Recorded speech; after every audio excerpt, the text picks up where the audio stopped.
Hello students, welcome back to my YouTube channel the Magnet Academy. कैसे हैं आप सभी? आई होप आप लोग बहुत ही अच्छे होंगे। तो स्टूडेंट्स, इससे पहले वाले क्लास में हम क्या पढ़ रहे हैं? अभी digestive system of the humans, मानव का पाचन तंत्र पढ़ रहे हैं, जिसके अंदर हमने क्या क्या पढ़ लिया है। तो हमने ये डाइजेशन पढ़ लिया है, बक्कल कैविटी पढ़ लिया, माउथ पढ़ लिया, बक्कल कैविटी के अंदर हमने टंग पढ़ लिया और टीथ पढ़ रहे हैं। तो टीथ के अंदर हमने टाइप्स ऑफ टीथ पढ़ लिया है। तो उसमें जब मैंने बताया था टाइप्स ऑफ टीथ, जिसमें मैंने आप लोगों को बताया था इंसाइजर, केनाइन, प्रीमोलर, मोलर, ये सब तो मैं आपको इससे पहले वाले क्लास में बता चुकी हूँ।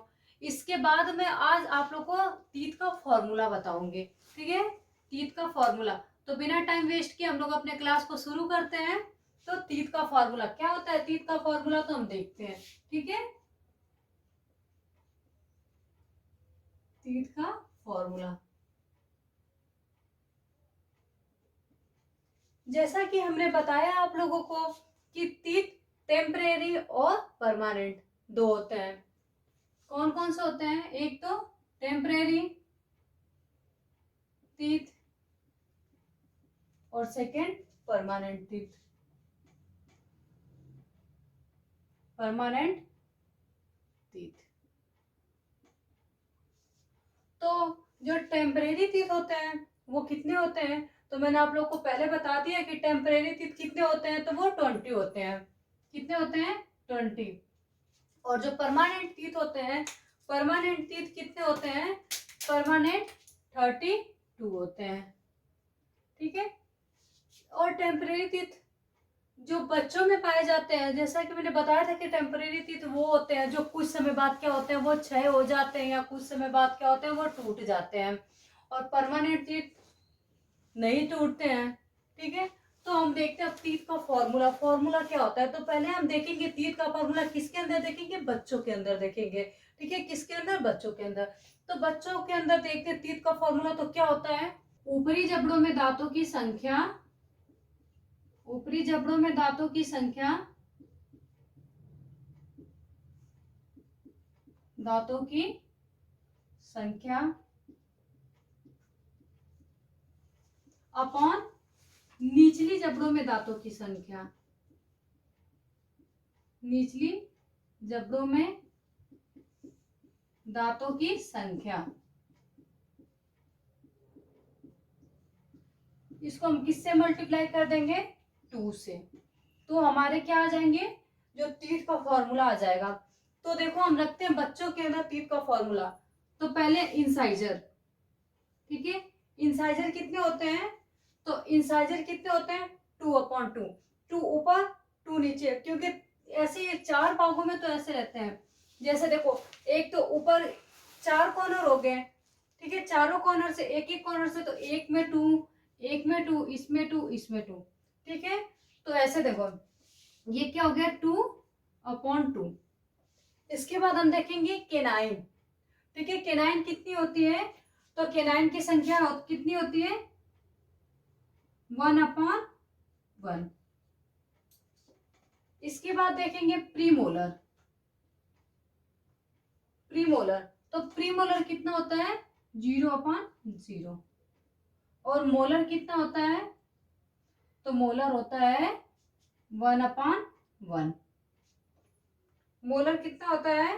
तो मोलर होता है, सॉरी, 2/2 होता है मोलर। ठीक है, 2/2 होता है। इसको मल्टीप्लाई हम कर देते हैं 2 से। तो देखो, 2, 3, 3 to 5, 2, 3, 3 to 5, 5 हो गया। 5 में 2 से मल्टीप्लाई कर देंगे तो 10, और 10 20।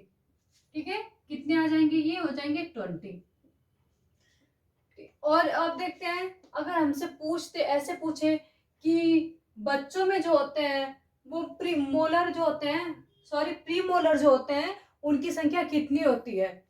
तो बच्चों में प्रीमोलर की संख्या कितनी होती है? तो बच्चों में प्रीमोलर 0 होती है, क्योंकि बच्चों में प्रीमोलर होता ही नहीं है। बच्चों में प्रीमोलर होता ही नहीं है। तो ऐसे पूछ सकता है कि, या तो ऐसे पूछ देगा कि बच्चों में जो प्रीमोलर दांत होते हैं उनकी संख्या कितनी होती है। तो आगे कुछ भी दे सकता है। तो अगर हमें पता होगा तभी तो हम लिखेंगे कि बच्चों में प्रीमोलर की संख्या होती ही नहीं है, प्रीमोलर दांत अभी आते ही नहीं है। ठीक है, उसके बाद देखेंगे हम एडल्ट के अंदर, उसमें भी यही रहेगा। ठीक है, दांतों का फॉर्मूला तो ऐसे रहेगा। तो बस हम रखते हैं कि इंसाइजर, केनाइन, प्रीमोलर, मोरल होते कितने हैं। तो देखो इंसाइजर जो होते हैं, यहाँ पे मैं लिख देती हूँ एडल्ट के अंदर, एडल्ट टीथ फॉर्मूला।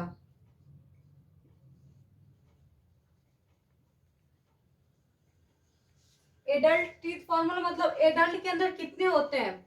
तो देखो कितने होते हैं, इंसाइजर क्या होता है 2/2, केनाइन कितनी होती है, तो केनाइन होती है 1/1।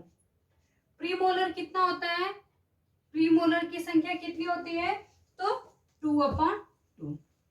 और मोलर की संख्या कितनी होती है, तो मोलर कितनी होती है 3/3। इसको मल्टीप्लाई कर देंगे 2 से, तो आ जाएगा देखो 2 3 3 to 5 5 3 8, 8 में 2 से मल्टीप्लाई करेंगे 16, 2 3 3 to 5 5 3 8, 8 में 2 से करेंगे 16, और ये 16 और 16 को जब ऐड करेंगे तो कितना आ जाएगा 32 आ जाएगा हमारा। तो ये हो गया हमारे एडल्ट्स के अंदर, और ये हो गया हमारे बच्चों के अंदर। ठीक है, चाइल्ड के अंदर और एडल्ट्स के अंदर।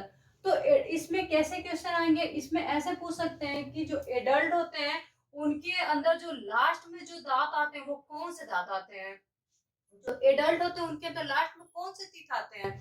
तो हम जानते हैं, मैंने आपको पहले बता भी रखा है कि एडल्ट में जो लास्ट में टीथ आते हैं यानी उसको अक्ल की दांत कहते हैं। तो अक्ल की दांत हम किसको कहते हैं, विजडम टीथ को, विजडम टीथ।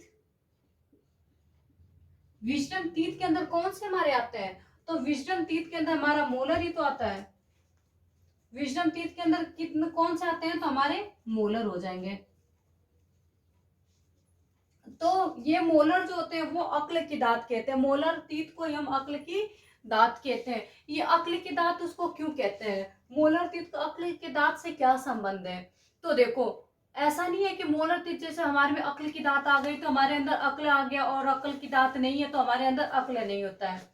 ये ऐसा कुछ भी नहीं होता है। तो ऐसा ये होता है कि देखो जब हम मेच्योर हो जाते हैं, मेच्योरिटी के बाद जो टीथ आते हैं उसको हम अक्ल की दांत कहते हैं। वो दांत कौन सी होती है, हमारी मोलर टीथ होती है। ठीक है, ये मोलर टीथ होती है। और मोलर टीथ का काम तो मैंने आपको पहले बता ही रखा है कि वो क्या करता है। तो ये हो गया हमारा। अगर हम ऐसे नहीं याद कर सकते हैं तो हम ऐसे भी लिख सकते हैं। देखो बच्चों में टीथ की संख्या क्या लिख सकते हैं, 2102 अपॉन 2102 इंटू 2।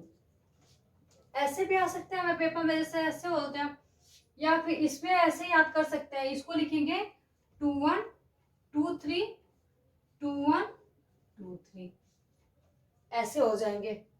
ठीक है, 2123 ऐसे और ऐसे, ऐसे इजी रहेगा याद करने में कि बच्चों में दांतों की संख्या क्या होती है 2102, इसमें क्या होता है 2123। ठीक है, 2102 2123 ऐसे हम याद कर सकते हैं। तो ये हो गया हमारे टीथ का फॉर्मूला।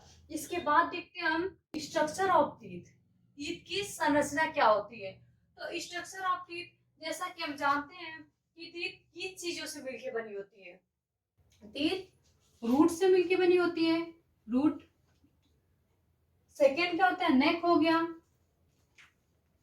और थर्ड क्या हो गया हमारा, क्राउन हो गया, क्राउन।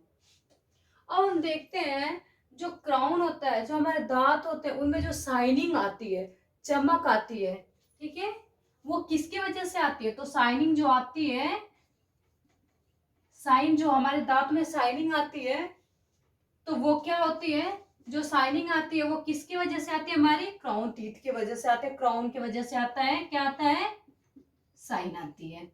ठीक है, क्राउन टीथ की वजह से हमारे में क्या आती है, दांतों में शाइनिंग आती है। ये तो हो गया हमारे जो वो क्या होता है, हमारे टीथ होते हैं वो रूट, नेक और क्राउन से मिलके बने हुए होते हैं। इसके बाद हमारी जो टीथ होती है, टीथ के ऊपर एक परत पाई जाती है। किसकी परत पाई जाती है, तो वो इनेमल की परत पाई जाती है। जो टीथ पे परत पाई जाती है वो किसकी पाई जाती है, इनेमल की। टीथ पे जो लेयर होती है वो लेयर किसकी बनी होती है, वो इनमें लेयर की बनी हुई होती है। तो ये तो हो गया हमारे टीथ के बारे में। ओके स्टूडेंट्स, तो देखिए ये तो हमारा हो गया टीथ का फॉर्मूला हो गया। इससे पहले वीडियो में मैंने आपको टीथ के बारे में बता दिया है। तो अब हम पढ़ेंगे स्टमक।